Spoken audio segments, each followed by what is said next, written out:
हाँ जी, नमस्कार आप सभी का स्वागत है अपने इस YouTube चैनल एड्यूरोही ऑफिशियल पर। मैं आपका अपना विजय भारत आप सभी का स्वागत करता हूं। करंट अफेयर्स सीरीज के अंतर्गत चलने वाली कक्षाएं सुबह 6 बजे प्रीमियर लगाई जाती हैं अपने इस YouTube चैनल एड्यूरोही ऑफिशियल पर।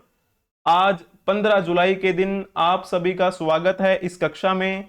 पिछले 2 दिनों से आपकी कक्षा नहीं हुई क्योंकि सैटरडे और संडे की आपकी छुट्टी रहती है। ये आपकी कक्षा मंडे टू फ्राइडे रहती है। Current affairs analysis with MCQs, कुछ महत्वपूर्ण करंट अफेयर्स को हम कवर करते हैं, उनकी एनालिसिस करते हुए आपसे मल्टीपल चॉइस क्वेश्चन पूछते हैं। ये जो हम कुछ महत्वपूर्ण न्यूज उठाते हैं, ये कौन से न्यूज़पेपर से होती है? या तो द हिंदू से होती हैं या फिर प्रेस इंफॉर्मेशन ब्यूरो। मोस्टली जो ये दो पब्लिशर्स हैं, यहां से हम न्यूज उठाते हैं आपके लिए।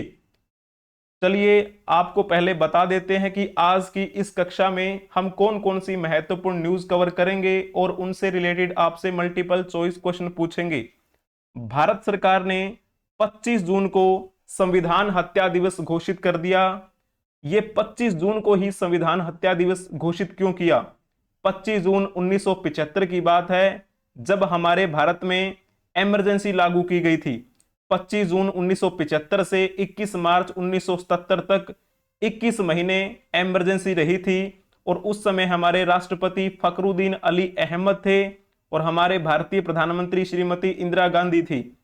तो किस प्रकार से वो आपातकाल लागू किया गया, उनके बारे में हम बातें कवर करेंगे और इन्होंने क्या क्या अपनी बातें रखी है कि उस आपातकाल लागू कर देने से संविधान की हत्या कैसे हुई, वो सब बातें कवर करते हुए आपसे कुछ महत्वपूर्ण बातें हम डिस्कस करेंगे। सुप्रीम कोर्ट ने अरविंद केजरीवाल को अंतरिम जमानत दे दी है, लेकिन साथ में उन्होंने ये भी कहा है कि अरविंद केजरीवाल अपने इस पद को लेकर समझें और उन्हें सीएम के पद से हटने पर फैसला ले लेना चाहिए। उनके बारे में भी हम बातचीत करेंगे। 2060 के दशक की शुरुआत में भारत की जनसंख्या 1.7 बिलियन तक पहुंच जाएगी, ऐसा कहना है यूएन का। यूएन जिसे हम संयुक्त राष्ट्र कह देते हैं, और इसके बारे में बातचीत करेंगे। प्रधानमंत्री नरेंद्र मोदी ने डोनाल्ड ट्रंप पर हमले की निंदा की। जैसे कि आपको पता है, हाल ही में अमेरिका के पूर्व राष्ट्रपति डोनाल्ड ट्रंप पर एक रैली में हमला कर दिया गया और गोलियां बरसाई गई उनकी स्टेज की तरफ। हालांकि वो बच गए हैं। तो देखेंगे, मुंबई को वैश्विक फिनटेक राजधानी और महाराष्ट्र को शीर्ष पर्यटन राज्य बनाएंगे। तो ये जो है किसने कही है? प्रधानमंत्री नरेंद्र मोदी ने ये बात कही है। पर्यटन राज्य किसे बनाएंगे? तो महाराष्ट्र को। और मुंबई वैश्विक फिनटेक राजधानी बनेगी। अभी हम देखेंगे किस कार्यक्रम के दौरान उन्होंने ये बातें कही है, क्या इनके लिए हम महत्वपूर्ण जो चीजें हैं वो याद रख सकते हैं। मीडिया और मनोरंजन क्षेत्र के लिए विश्व का पहला शिखर सम्मेलन होने जा रहा है और इस शिखर सम्मेलन की मेजबानी भारत में की जाएगी। तो देखेंगे कहां पर की जाएगी, किस महीने में होगी, इसी साल होगी। तो वो सब बातें हम कवर करेंगे। अगर आपको ये कक्षा पसंद आ जाए तो कक्षा को लाइक कर दीजिएगा, अपने दोस्तों के साथ इसे शेयर भी कर दीजिएगा। अगर आपने अभी तक इस YouTube चैनल को सब्सक्राइब नहीं किया है तो आप इस YouTube चैनल को सब्सक्राइब कर लीजिए, बेल आइकन बटन को भी प्रेस कर लीजिए ताकि समय से पहले आपको इस कक्षा की नोटिफिकेशन मिलती रहे। तो चलिए जी, अब हम शुरुआत करते हैं पहली न्यूज के तहत। Government to observe June 25 as Samvidhan Hatya दिवस टू कॉमेमोरेट इमरजेंसी। सरकार यानी कि अभी जो वर्तमान की एनडीए की सरकार है, उन्होंने ये फैसला लिया है कि हर साल 25 जून को संविधान हत्या दिवस के रूप में मनाया जाएगा। एक राजपत्र अधिसूचना में ये कहा गया कि भारत के लोगों को संविधान और उसके लचीले लोकतंत्र की शक्ति पर अटूट विश्वास है और ये कायम रहना चाहिए। भारत सरकार ने ये 25 जून को क्या दिवस मनाने की घोषणा की है? संविधान हत्या दिवस। और इसकी सूचना की बात की जाए तो कौन देगा? जाहिर सी बात है, हमारे भारत के यानी कि भारत सरकार के गृह मंत्री, और वर्तमान में कौन है गृह मंत्री? अमित शाह। उन्होंने 12 जुलाई को कहा था कि ये दिन उन सभी लोगों के बड़े योगदान को याद करेगा जिन्होंने 1975 के आपातकाल के अमानवीय दर्द को सहन किया था। ठीक है, तो ये पॉइंट आपको पता होना चाहिए। ये आपको दिखाई दे रहे हैं हमारे भारतीय कैबिनेट मंत्री, यानी कि आप कह सकते हैं कि गृह मंत्री। तो चलो पहले आप ये बताइए कि भारतीय संविधान में भी आपको पता है आपातकालीन प्रावधान की अवधारणा दी गई है, तो क्या आप बता सकते हैं कि ये आपातकालीन प्रावधान की अवधारणा किस देश के संविधान से प्रेरित है? जल्दी जल्दी से बताने का प्रयास करेंगे।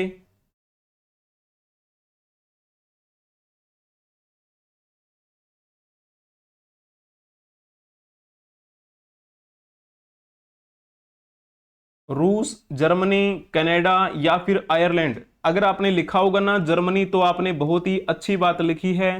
जर्मनी में कौन सा संविधान है? तो उसे हम बोल देते हैं जर्मनी का वाइमर संविधान। तो उस वाइमर संविधान से ये क्या लिया गया है? आपातकालीन प्रावधान की अवधारणा हमने ग्रहण की हुई है। यदि जैसे हम बात करें हमारे भारतीय संविधान के कौन से अनुच्छेद में कहा गया है कि कोई ऐसी परिस्थितियां हो जाए जैसे कि बाह्य आक्रमण का या फिर कोई सशस्त्र विद्रोह का कुछ ऐसा हमें अंदेशा हो, तो यहां पर आपातकाल लगाया जा सकता है। और वो कौन से अनुच्छेद के तहत है? अनुच्छेद 352 के तहत है। ठीक है, लेकिन भारत सरकार ने अब क्या किया है? 25 जून को संविधान हत्या दिवस के रूप में मनाने की घोषणा की है। इन्होंने इस दिन को क्यों चुना? क्योंकि इसी दिन को जब शुरुआत की गई थी इस आपातकाल की, 25 जून 1975 से लेकर ये कब से कब तक चला? तो 21 मार्च 1970 तक ये आपातकाल रहा था, यानी कि इमरजेंसी लागू रही। और उस समय हमारे राष्ट्रपति कौन थे? तो नाम लिख देते हैं यहां पर, फखरुद्दीन अली अहमद। ठीक है, और जब हम बात करें हमारे प्रधानमंत्री की, तो उस समय किसका नाम आता है? श्रीमती इंदिरा गांधी का नाम आता है। ठीक है ना, ये पॉइंट आपको पता होना चाहिए, यहां से क्वेश्चन आ भी सकता है। और इनके कहने पर क्या हुआ था? भारतीय संविधान की अगर हम अनुच्छेद की बात करें 352 के तहत ये आपातकाल की घोषणा की गई थी। भारत में 3 बार आपातकाल लगा, जैसे कि आपको पता है 1962 में लगा, 1971 में लगा और ये 1975 में लगा था। ठीक है, लेकिन सर्वप्रथम की बात की जाए तो जैसे मैंने आपको 3 बार बताया है कि कब से कब तक ये रहा। ठीक है, तो चलिए अब हम थोड़ा सा अगर इसको एक्सप्लेन करने की बात कहें तो 1977 में ये इमरजेंसी खत्म की गई थी। अब खत्म की गई थी तो जाहिर सी बात है इंदिरा गांधी कौन सी पार्टी से थी?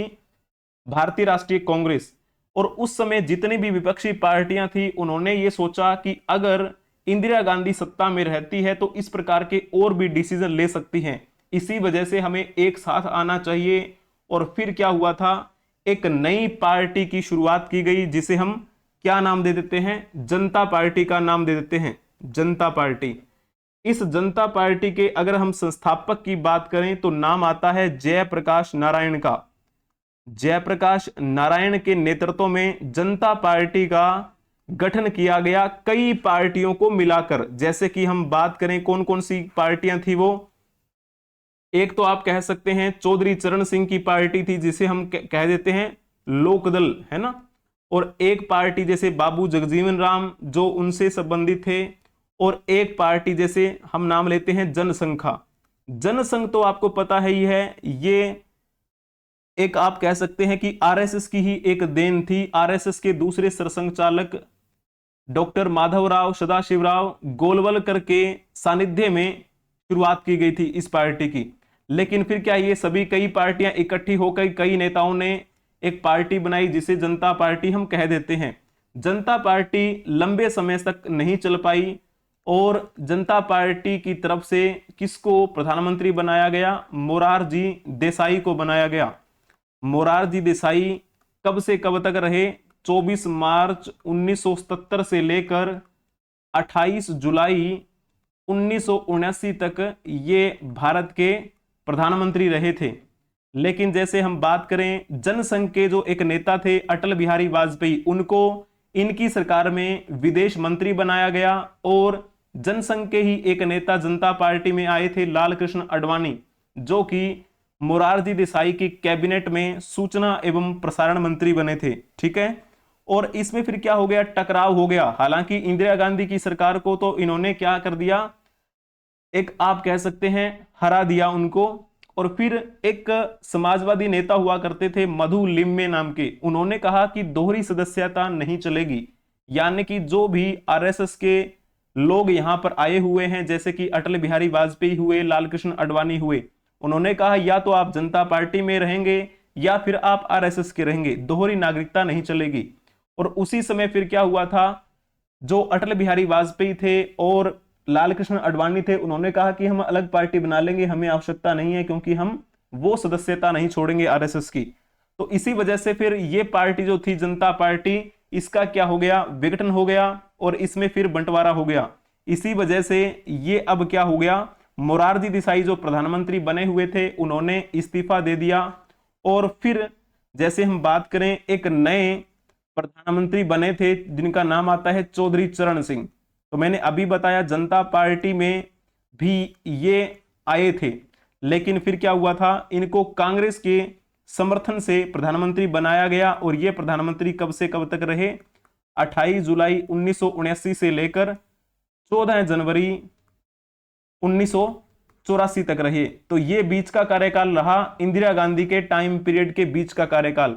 इससे पहले भी इंदिरा गांधी का टाइम पीरियड चल रहा था एज ए पीएम, इसके बाद में भी इंदिरा गांधी का टाइम पीरियड शुरू हुआ था 1980 से लेकर कब तक चला वो, 1980, इसमें 80 लिखना है, ठीक है ना, 1980 से 1984 तक इंदिरा गांधी का टाइम पीरियड दोबारा से शुरू हुआ, और 1984 में आपको पता है उनकी हत्या कर दी गई थी।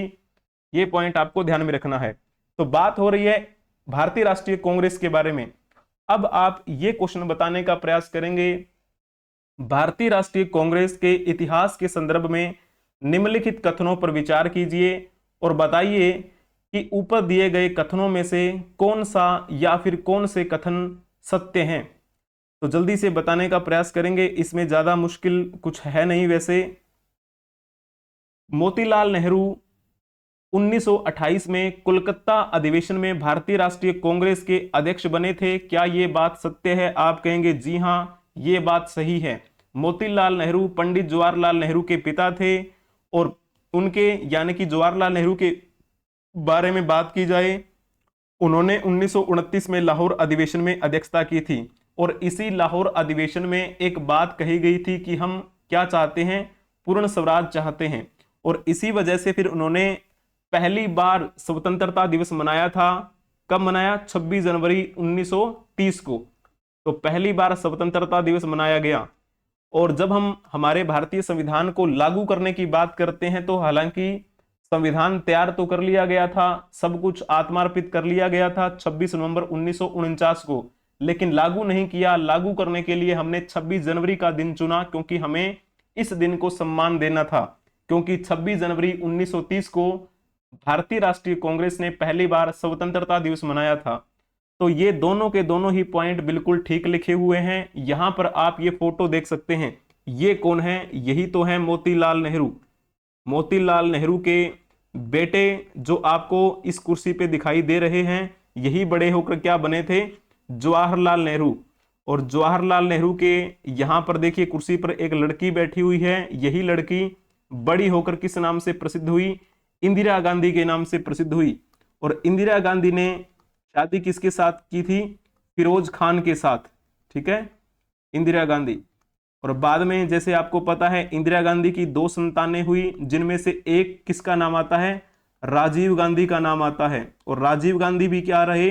हमारे भारत के प्रधानमंत्री रहे। कब से कब तक रहे? तो इनके बारे में भी आपको पता होना चाहिए। और जैसे बात करते हैं राजीव गांधी की शादी किसके साथ हुई थी? यहां पर आपको दिखाई दे रही है सोनिया गांधी, जो मूल रूप से कहां से थी? इटली से। तो ये सोनिया गांधी के फिर बेटे कौन हैं? राहुल गांधी, जो अभी सत्ता में बने हुए हैं। और यही राहुल गांधी अब 18वीं लोकसभा में क्या बने हुए हैं? विपक्ष के नेता। 18th लोकसभा में विपक्ष के नेता बने हुए हैं कौन? राहुल गांधी। अब की बार इन्होंने अच्छा प्रयास किया है, विपक्ष के नेता। क्लियर हुआ आपको ये पॉइंट? चलिए, और इनकी पार्टी में हाल ही में हुए लोकसभा चुनाव 2024 में 99 सीटें जीती थी। ठीक है, तो चलो जी, बहुत बढ़िया। अब हम चलते हैं नेक्स्ट न्यूज की तरफ। Supreme Court grants interim bail to Arvind Kejriwal in PMLA case, says he should take a call on stepping down as CM। Supreme Court ने PMLA केस मामले में अरविंद केजरीवाल को अंतरिम जमानत दे दी है और कहा कि उन्हें CM पद से हटने पर फैसला लेना चाहिए। हालांकि केजरीवाल को रिहा नहीं किया जाएगा क्योंकि वे CBI की गिरफ्तारी में हैं और वो रिमांड पर भी हैं। सुप्रीम कोर्ट ने इस सवाल को बड़ी बेंच को सौंप दिया कि क्या आरोपी अपनी गिरफ्तारी को रद्द करने के लिए अलग से गिरफ्तारी की जरूरत और अनिवार्यता का हवाला दे सकता है। सुप्रीम कोर्ट ने 12 जुलाई को दिल्ली के मुख्यमंत्री अरविंद केजरीवाल को दिल्ली आबकारी नीति मामले से जुड़े मनी लॉन्ड्रिंग के आरोपों में अंतरिम जमानत दे दी, लेकिन उनसे कहा कि वे इस बात पर फैसला ले लें कि क्या उन्हें अपने खिलाफ लगाए गए आरोपों के मद्देनजर अब इस पद से हट जाना चाहिए, इस संवैधानिक पद से हट जाना चाहिए।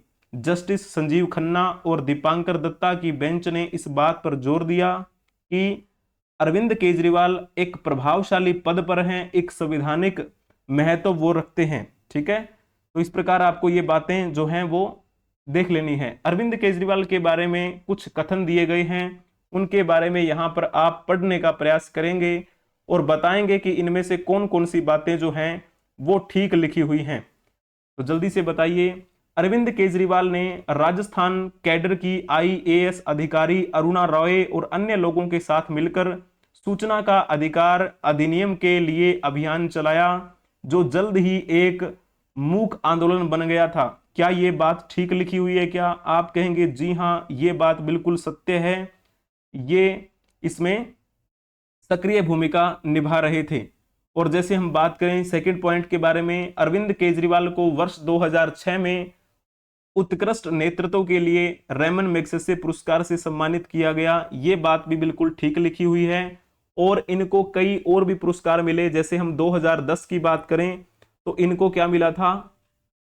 एक पुरस्कार policy change agent of the year, policy change agent of the year, ये इनको कब मिला था? 2010 की बात है। उससे पहले इनको एक पुरस्कार मिला था सत्येंद्र के दुबे मेमोरियल अवार्ड, 2005 की बात है। और 2013 में इनको एक पुरस्कार मिला IBN Indian of the year, IBN Indian of the year in politics. तो फिर किसका नाम आएगा? अरविंद केजरीवाल का। और तीसरा पॉइंट क्या लिखा हुआ है? अरविंद केजरीवाल ने 26 नवंबर 2012 को एक नए राजनीतिक दल आम आदमी पार्टी का गठन किया था। तो आप कहेंगे जी हाँ, ये बात भी बिल्कुल ठीक लिखी हुई है। उसके बाद में ये इस आम आदमी पार्टी की तरफ से मुख्यमंत्री भी बने। तो जैसे हम बात करें शुरुआती दौर की, ये कब बने थे CM? तो ये जब पहली बार बने वो बात है दिसंबर 2013 की। तो दिसंबर 2013 में इन्होंने मुख्यमंत्री के रूप में शपथ ली थी, लेकिन तब उनकी सरकार कितने दिन चली? मात्र 49 दिन चली थी। फिर और इसके बाद में क्या किया गया था? इन्होंने एक इस्तीफा पेश किया था उपराज्यपाल नजीब जंग के सामने। ठीक है, और बाद में 2015 में इन्होंने एक बड़े अच्छी ऐतिहासिक जीत दर्ज करते हुए दोबारा से मुख्यमंत्री के रूप में शपथ ली। और वो कब बने थे? 14 फरवरी 2015 को ये दोबारा से मुख्यमंत्री बने। और फिर ये तीसरी बार कब बने थे? 16 फरवरी 2020 को ये बने। ठीक है, तो इस प्रकार ये कुछ बातें जो हैं वो मैंने आपको बता दी हैं। अब चलो हम चलते हैं नेक्स्ट न्यूज की तरफ। India's population to peak in early 2060s to 1.7 billion before declining United States. संयुक्त राष्ट्र का कहना है, यानी कि यूएन, कि भारत की जनसंख्या 2060 के दशक की शुरुआत में 1.7 बिलियन तक पहुंच जाएगी। भारत, जिसने पिछले साल ही चीन को पीछे छोड़ दिया था पॉपुलेशन की दृष्टि से, ठीक है, लेकिन पहले हम बात करते थे कि पूरे विश्व में सबसे ज्यादा जनसंख्या चीन की है, लेकिन अब हम क्या कहेंगे, अब कहेंगे कि सबसे ज्यादा जनसंख्या हमारे भारत की है, ठीक है। तो ऐसा कहा जाता है कि ये जो अभी हम नंबर 1 बने हुए हैं जनसंख्या के मामले में, ये 2100 यानी कि साल 2100 तक हम इसी पोजीशन पे रहेंगे, हमें कोई खदेड़ नहीं सकता, हमारी जनसंख्या इतनी ज्यादा है। 2024 में भारत की जनसंख्या कितनी होने का अनुमान है? अभी 2000 खत्म नहीं हुआ है, उम्मीद है कि 1.45 बिलियन इतनी जनसंख्या हमारी होगी 2024 के एंड होने तक। और 2054 की बात करें, ये तो 2024 की है, 2054 यानी कि इसके 30 सालों में कितना अंतर देखने को मिलेगा? 1.69 बिलियन। तो इतनी जनसंख्या बढ़ सकती है, तो हमें क्या है, थोड़ा सा समझना भी चाहिए, ठीक है ना। चलिए, अब हम संयुक्त राष्ट्र यूएन के संवैधानिक चार्टर के बारे में अगर बात करें, तो आप ये बताइए कि कितने अनुच्छेद हैं और कितने अध्याय हैं यूएन में। जिस यूएन की हम बात कर रहे हैं, जिस यूएन ने भारत की जनसंख्या के बारे में ये विचार पेश किया है, तो अगर आपने इसमें लिखा होगा 111 अनुच्छेद और 19 अध्याय, तो आपने बहुत अच्छी बात कही है, बहुत ही बढ़िया। संयुक्त राष्ट्र के संवैधानिक चार्टर में 111 अनुच्छेद हैं और इनको 19 अध्यायों में बांटा गया है, ठीक है। जब हम इस यूएन की बात कर रहे हों, इस यूएन का अगर हम मुख्यालय देखें तो कहां पर है? न्यूयॉर्क में। और ये न्यूयॉर्क कहां का है? तो आपको पता है, USA, United state of America, संयुक्त राज्य अमेरिका जिसे हम बोल देते हैं। इस संयुक्त राष्ट्र में अभी वर्तमान में कितने देश शामिल हैं? तो इसमें 193 देश हैं अभी। और इसमें कौन कौन सी आधिकारिक भाषाएं बोली जाती हैं? यहाँ पर अरबी, चीनी भाषा, अंग्रेजी, फ्रेंच, रशियन और स्पेनिश, ये आधिकारिक भाषाएं हैं यूएन की। यूएन कोई भी न्यूज पब्लिश करता है तो वो इन्हीं 6 भाषाओं में करता है, Arabic, Chinese, English, French, Russian और स्पेनिश। अभी वर्तमान की दृष्टि से अगर देखा जाए तो इसके महासचिव कौन हैं?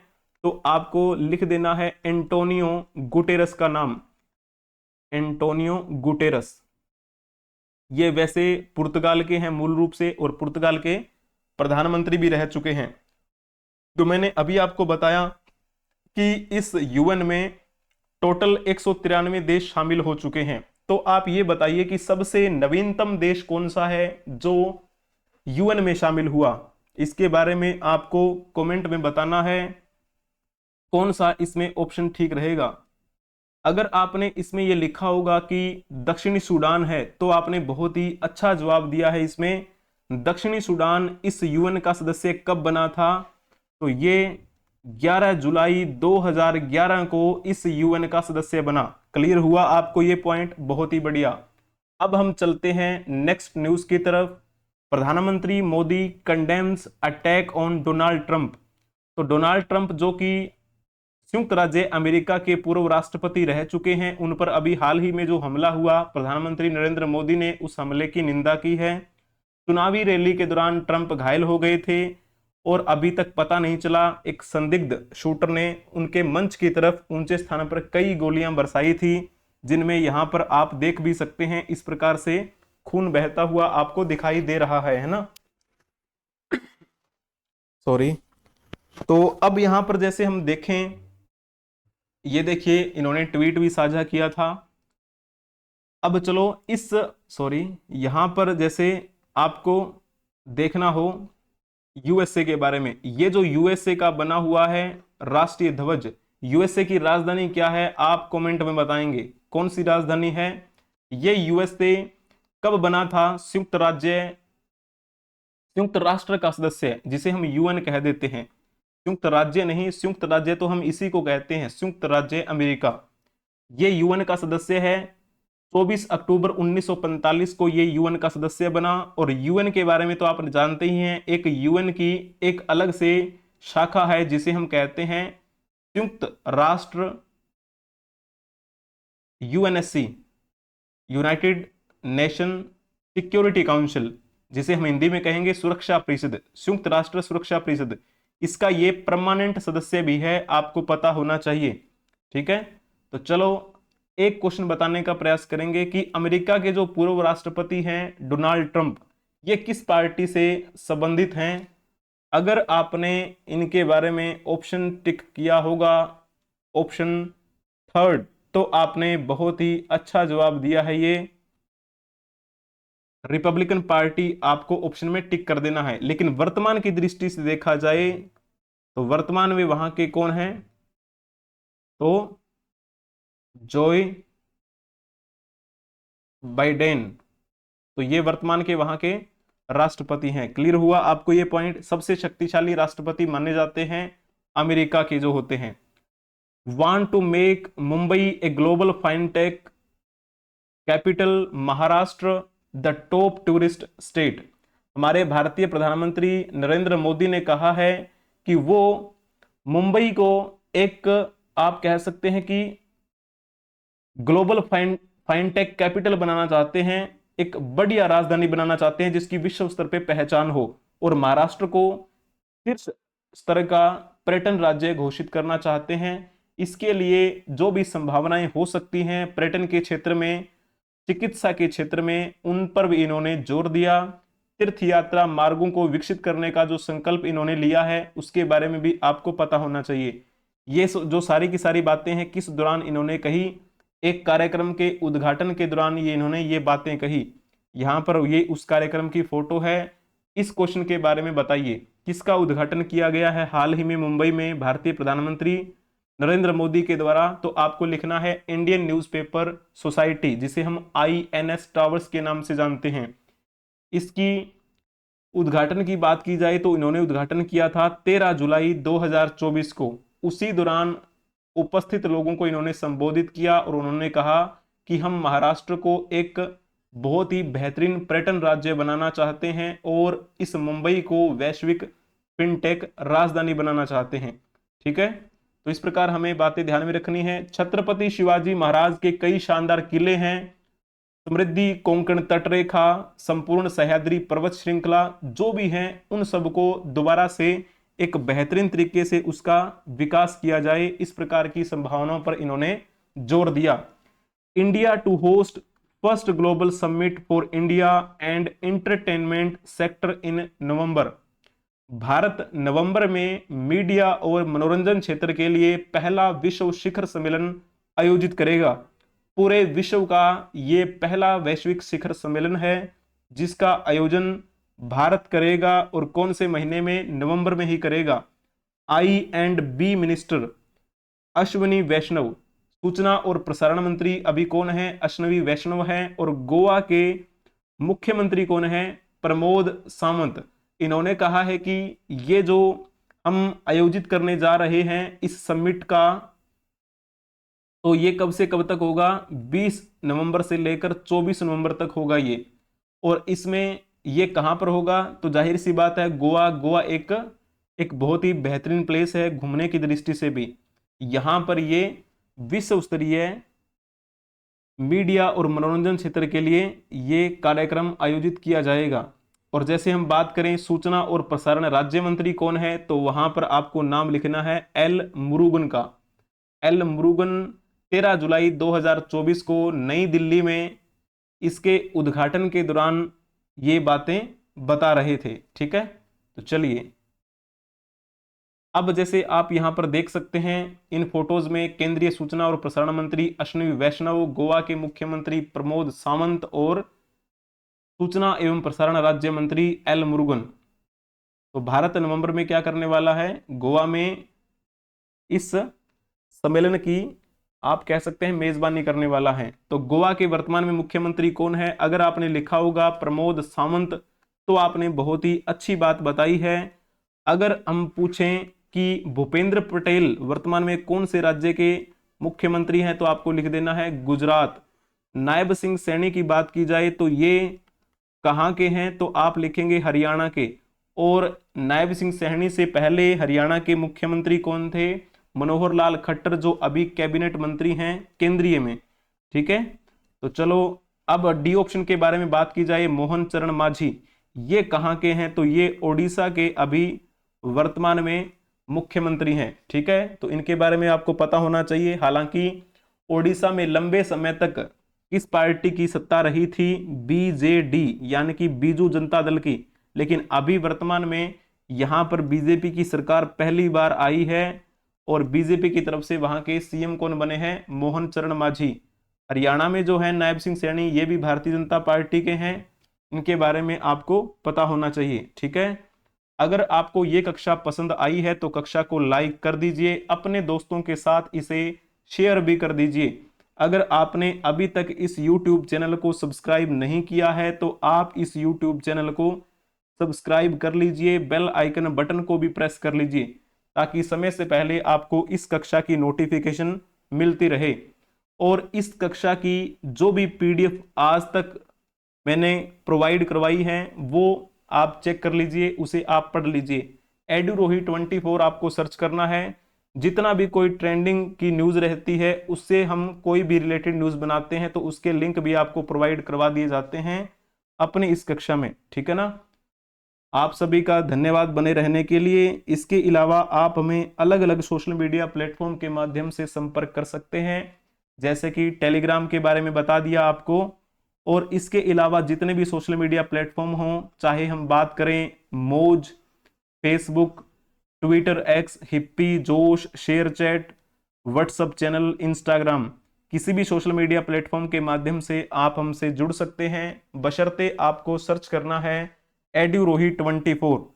तो बने रहिए हमारे साथ, हम मिलेंगे नेक्स्ट कक्षा में और एड्यूरोही ऑफिशियल के साथ। तब तक के लिए हंसते रहें, मुस्कुराते रहें, पढ़ते रहें, खेलते रहें, खिलखिलाते रहें। जय हिंद, जय भारत, वंदे मातरम।